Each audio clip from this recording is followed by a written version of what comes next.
Range IG Rahul Prakash मंगलवार को अलवर जिले के दौरे के दौरान उन्होंने पुलिस ट्रेनिंग स्कूल में आयोजित गैलेंट्री प्रमोशन परीक्षाओं का बतौर चेयरमैन निरीक्षण किया, जिनमें कांस्टेबल से हेड कांस्टेबल और हेड कांस्टेबल से एएसआई पदोन्नति परीक्षाएं शामिल थीं।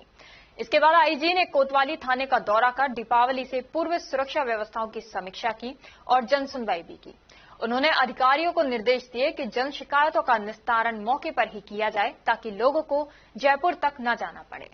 आईजी ने कहा कि अलवर में साइबर अपराधों पर सख्त कार्रवाई की जा रही है तथा राज्य स्तर पर भी डीजीपी द्वारा साइबर यूनिट को विशेष प्राथमिकता दी गई है, जिससे तकनीकी अपराधों पर प्रभावी नियंत्रण किया जा सके।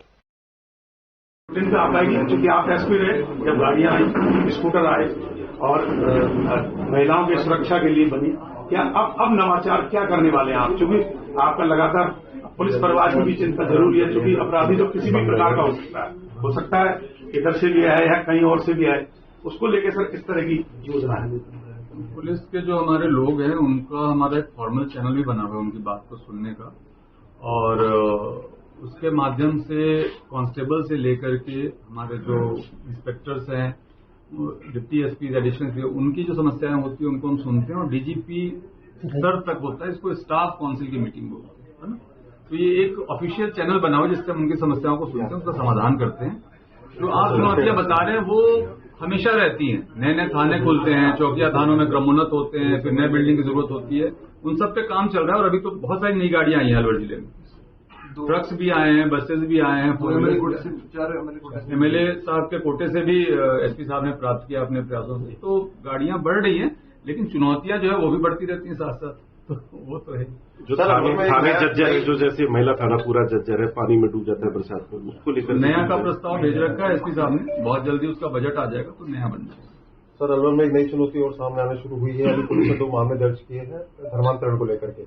एक कल भी जो मामला दर्ज हुआ है, पूर्व में भी एक हॉस्टल पकड़ा था, उसको लेकर के आगे क्या तैयारियां हैं, किस तरह से पुलिस उस नेक्सस को तोड़ेगी या कैसे वो पूरा मामला चल रहा है? जो मुकदमे दर्ज हुए हैं उसमें एक बात जो स्पष्ट हुई है, जो मॉडस ऑपरेंडी है इनका, उसमें कुछ विशेष तबके के लोगों को टारगेट करने का प्रयास किया जा रहा है। तो पुलिस ने अभी थाना और बीट स्तर पे सभी को ये काम दिया है कि अगर कुछ लोग कुछ विशेष वर्ग को चिन्हित करके और उसमें किसी प्रकार से जो कि अनैतिक और साथ में अविधिक है, गैरकानूनी है, उसके माध्यम से किसी को धर्मांतरण के लिए प्रलोभन दे रहे हैं, तो उसकी सूचना तत्काल अपने उच्चाधिकारी को दें, सचिव साहब को दें, डिप्टी साहब को दें, एसपी साहब को दें। और पुलिस कोई भी सूचना को बहुत गंभीरता से लेगी और जो सबसे सख्त कार्रवाई होती है उसको करेगी। मैं मानता हूं कि आने वाले दिनों में इस तरह की घटनाएं बिल्कुल बंद हो जाएंगी। आप लोगों को शायद पता होगा मेरे ख्याल से I4C के बारे में, जो हमारा साइबर क्राइम कोऑर्डिनेशन सेंटर है, जो कि MHA के अंदर आता है, मिनिस्ट्री ऑफ होम अफेयर्स के अंदर आता है, दिल्ली में है, वो बेसिकली इन सारी चीजों को कोऑर्डिनेट करती है। जो आप 1930 सब व्यक्ति जानता है ना, वो हेल्पलाइन I4C का ही, NCRP पोर्टल सब लोग जानते हैं वो उसी का है, समन्वय पोर्टल सब लोग जानते हैं वो उसी का है। तो बहुत बड़े स्तर पे केंद्र सरकार की तरफ से भी साइबर क्राइम को रोकने के लिए काम चल रहा है और वो आगे से आगे चल रहा है। हम लोग तो बहुत जो समस्याएं हमारे सामने आ रही है उसको देख रहे हैं, वो लोग उससे बहुत आगे की समस्या सोच करके उसकी स्ट्रेटेजी बना रहे हैं। तो केंद्र के स्तर पे, राज्य के स्तर पे और जिला स्तर पे सभी जगह पे एक ही दिशा में काम चल रहा है कि किस तरीके से साइबर क्राइम को होने नहीं दिया जाए और हो जाए तो कैसे उसको पकड़ा जाए।